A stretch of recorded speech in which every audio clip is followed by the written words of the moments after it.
Good morning, good afternoon, and good evening, creative writing students.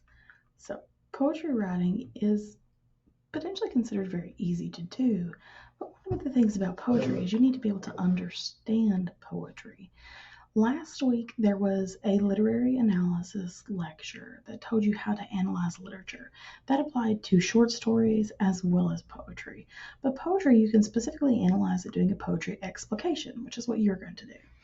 What I want you to keep in mind when doing a poetry explication is the historical, cultural, and political context matter in analyzing the poem. So, when the poem is written and what is going on culturally and politically tend to play a role in poem writing. The other thing to keep in mind is you need to read a poem over and over and over again. One read through will not get you what you need.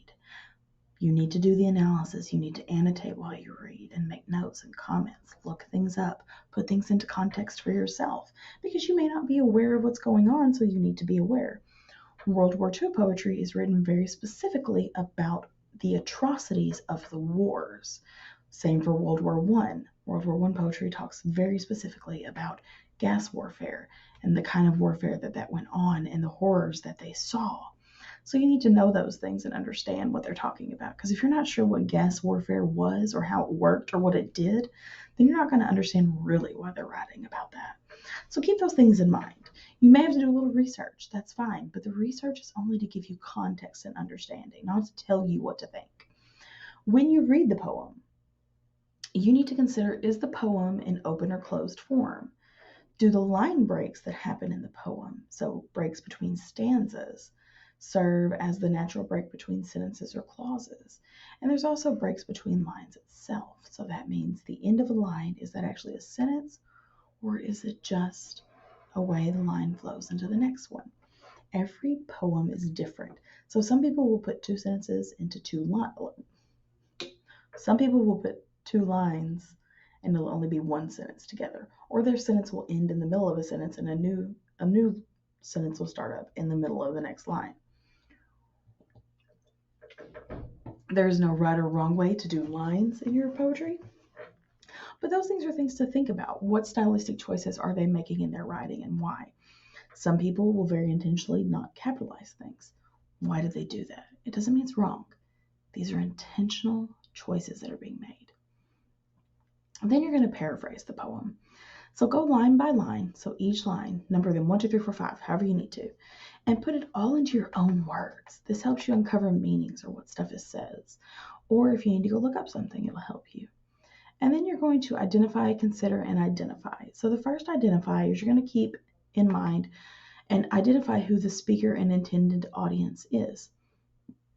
Who is the speaker? Your poet is not always your speaker.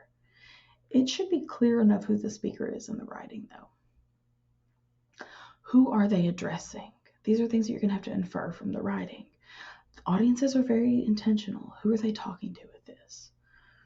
And then think about the specific setting and time of place. Is it a concrete setting? Like we're in the Chicago O'Hare Airport watching people do this.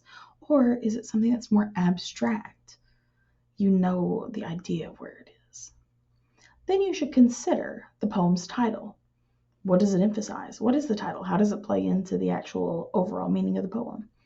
Consider the diction, word choice, word play. Did they italicize certain words or phrases? Did they use very negatively connotated words? Consider the tone of the poem. Is it angry, sad, or thoughtful? Is it happy? How does that contribute to the meaning of the poem? And then last, identify figures of speech. Are there imagery, metaphors, similes, symbols, analogies? Is there irony that happens in it? Does the implied meaning oppose the surface level meaning of the poem? Does it affect the meaning or message? These are ways to break down a poem and really look at the way it's written. When you make an explication, you're making a claim about that poem. Surface level, while this poem is about X, it is also about Y and Z. Now, before you go, oh man, I don't get this, we're going to do what I'm going to refer to as a quick and dirty explication. So I'll have a poem and I'll work you through my thought processes with this and where I would go with it. That'll be in the next video, guys.